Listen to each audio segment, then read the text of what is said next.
Have you been getting frustrated with the Metro West real estate market in Greater Boston? Maybe you're a buyer who's not having any luck winning a new home. Or maybe you're a seller unsure about the process and how to price with rising mortgage rates. I have conversations every day with buyers and sellers in my market. And in this video, I'm going to be sharing state of the state market to tell you what it's really like out there. I'm going to share some real stories about some buyers and sellers I've worked with in the last couple of weeks. And stay tuned, as I think those frustrations and successes will give you some insight.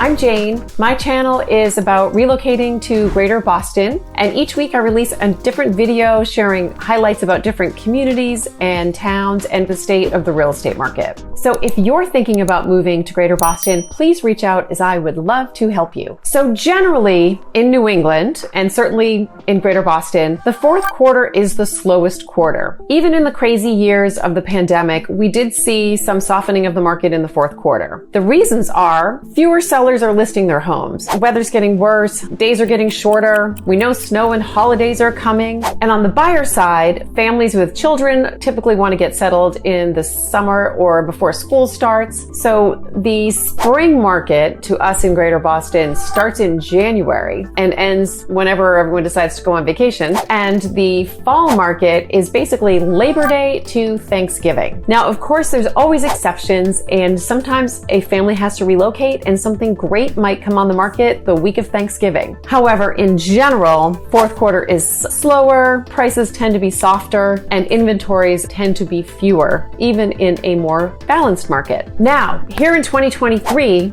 if you add in the ingredients of very high mortgage interest rates and a starting point of low inventory of available homes, it is a perfect storm of frustration for buyers. I like to be honest with my viewers and really let you know what it's like out there, so you have a realistic idea of the market. And I'm going to share some examples of strategies that I have my buyers employ to help them be successful. So my number one recommendation is you must get pre-approved by a lender. And if possible, try to have that lender get you all the way through underwriting. So you are fully vetted and had your income checked out, you've had your credit score checked out, and if you are fully vetted by a mortgage company, then they should be able to fully underwrite you, except you're just waiting for an appraisal once you find a home. Now, if you have a lender that tells you they don't want to do that till you find the home, give me a call and I will give you the number of a different lender, because this is essential in our tight market. Some other advice I give to my buyers is to shop a little bit below your ideal price. That way you'll be able to go over asking if you find a house that you fall in love with.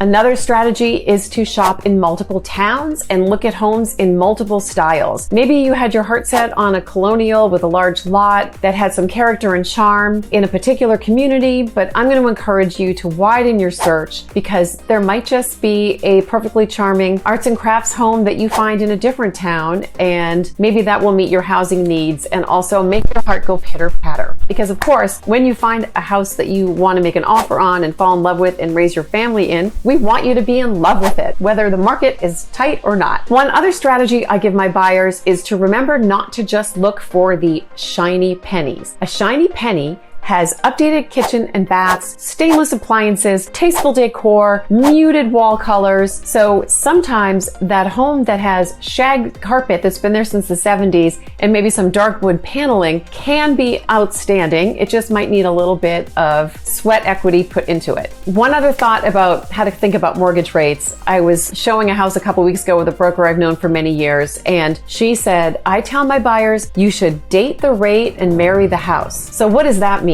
So historically, right now, mortgage interest rates are high over this last 30 years. However, rates can change. So if you date the rate and marry the house, you can at least get settled. And then when rates go down, you can refinance. So again, if you have more questions about mortgages, I don't want to get too into the weeds on that. Just shoot me a message and I'm happy to have a confidential conversation about your situation. Now I'm going to share some concrete examples of situations that I was in with buyers and sellers in the last couple of weeks, some successes and some of my frustrations. frustrations. It's also going to illustrate how I work with buyers in all different price points. The first one I'm going to tell you about is a $500,000 listing in Framingham. It was a cute little ranch and it was definitely dated, but honestly, the decor was so mid-century modern, it's almost so out that it's back in style. And I had this nice young couple that had a benefactor that was able to help them make a cash offer. So they were going to get a mortgage, but they were able to make an offer in cash because they didn't have to tie their financing to the offer. And again, if that is something you'd like to talk about what I mean, feel free to contact me and we'll have an offline conversation. This particular house, these people were also quite handy. So they brought in a handy buddy and looked around at the roof and the systems, and they knew it needed a new boiler, for example. So they waived their inspection contingency as well. So this is a cash, no contingency offer with a very quick close. So there were about 5 offers, yet ours was successful. And in this particular situation, the sellers did come back and asked for best and final. And it took a little nudging on the part of my buyers to get them just to go up a few $1,000s, just under 500,000. And we went just over 500 and we were successful. So that's a happy story. I also had a great listing, a super charming house. We listed it for 1350 and we were not sure what was going to happen. We really agonized over pricing. Another home in the same town was languishing at the same price point that had a little more space, but it needed more quicker updates. So we were waiting to see what happened with that house. And we had told the sellers, if that house didn't go under contract, we were going to recommend you list your house at 1295. So think about that's a pretty big mental adjustment for a seller. Fortunately, that other 1350 house went under contract, so we felt comfortable going in at 1350, and we did get a couple of offers and it did go over asking. But that is an example of how we're not even sure in this market how things are going to land with buyers. With interest rates being higher, some of their buyers' purchase power has diminished, and maybe that person that could have spent that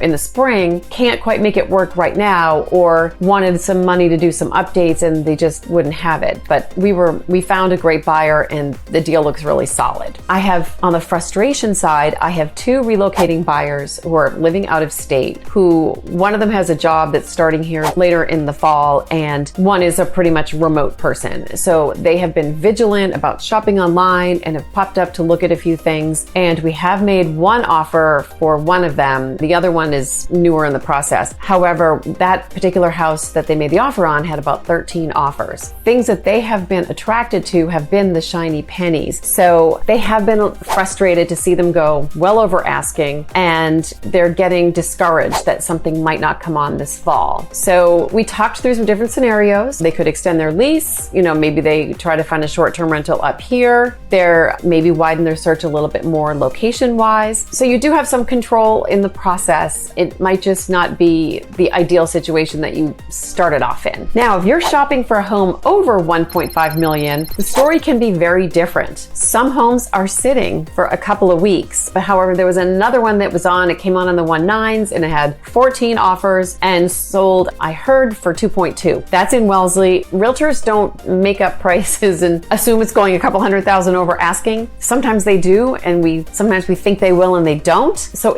pricing is still really challenging. So when you translate that back to buyers, it's also challenging. However, there are homes in that price point that aren't selling right away. And if you're a luxury home buyer and you're over $3 million, you definitely have more choice, and those buyers are a little bit more discretionary. Sometimes we say that my broker used to say in the fall, a whistle goes off that only dogs and buyers can hear, and buyers kind of circle and then wait until they decide nothing else good is coming on and they want to get this house something under contract before the end of the year. So then there's a flurry of offers like later in the fall. So the problem with that is we never know when the whistle's going off, and nobody ever really knows if the next great house is not coming on till next spring. So there's a lot of moving parts and it's frustrating. In conclusion, if you are relocating to the Boston area and would like my help, please reach out. I hope I haven't discouraged you too much and I've given you some hope, because homes are like great pairs of shoes. There's always another nice pair coming along at the store. So what did you think? Please share your thoughts and remember to subscribe, as my next video will be about Framingham, Massachusetts. And thanks so much for watching.